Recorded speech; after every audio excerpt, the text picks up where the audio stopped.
عليكم ورحمة الله وبركاته. قبل أن أبدأ بالشرح أحب أخبركم أني قمت بإضافة نص اللغة العربية لهذا المقطع وترجمته للغة الإنجليزية لكي يصل لشريحة غالية في مجتمعاتنا، وهم الصم والبكم وغير الناطقين باللغة العربية. شرحنا اليوم هو عن كيفية عمل نسخة احتياطية بواسطة برنامج موجود مسبقا بأجهزة الماك بوك، وهو التايم ماشين أو آلة الزمن.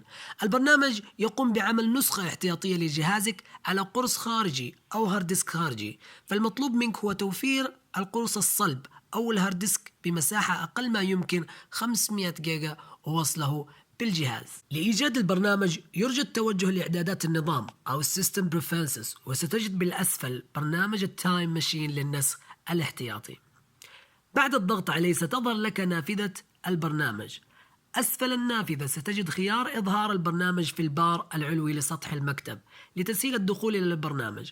قم باختياره إذا أردت، وبجانبه ستجد مربع الخيارات. قم باختيار الخيارين الظاهرين أمامك، فالأول لجعل النسخ الاحتياطي يعمل على طاقة البطارية، أما الثاني فهو للتنبيه عند امتلاء القرص من عمل النسخ، فإنه سيقوم بإزالة النسخ القديمة. بالعودة للنافذة الرئيسية سيطلب منك اختيار القرص الصلب لعمل النسخة الاحتياطية عليه، فالقرص التابع لك سيكون تحت عنوان الأقراص المتاحة أو Available Disk.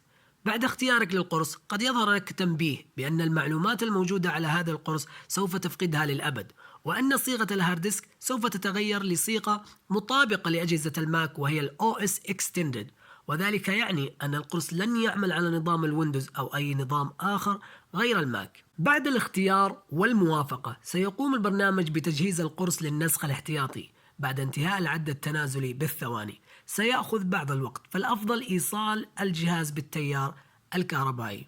وسأعود لكم بعد الانتهاء من عمل النسخة الاحتياطية لرؤية النتيجة. عدت إليكم بعد الانتهاء من عمل النسخ الاحتياطي.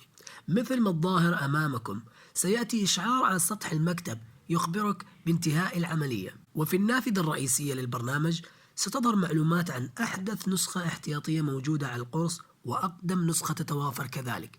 بالنسبة لي هذا أول نسخ احتياطي أقوم به للجهاز، ولذلك يظهر نفس التاريخ على الأقدم وعلى الأحدث من النسخ. ولمعرفة تواريخ النسخ أكثر والملفات والبرامج الموجودة علينا بالذهاب لبرنامج التايم ماشين بالبار العلوي واختيار Enter Time Machine أو الدخول لآلة الزمن. ستظهر أمامك قوائم عديدة بالنسخ الموجودة على القرص كأنها فترات زمنية، وستجد على اليمين شريط زمني يبين أوقات النسخ وتواريخها، ويظهر لك الملفات التي تم نسخها في ذلك الزمن. فكل ما عليك حينها هو أن توصل القرص الصلب بالجهاز واختيار الزمن الذي تريد العودة إليه. بذلك نكون وصلنا إلى نهاية شرحنا عن عمل النسخ الاحتياطي في أجهزة الماك بوك. شكرا جزيلا لكم، ولا تنسوا دعم القناة ليصلكم كل جديد.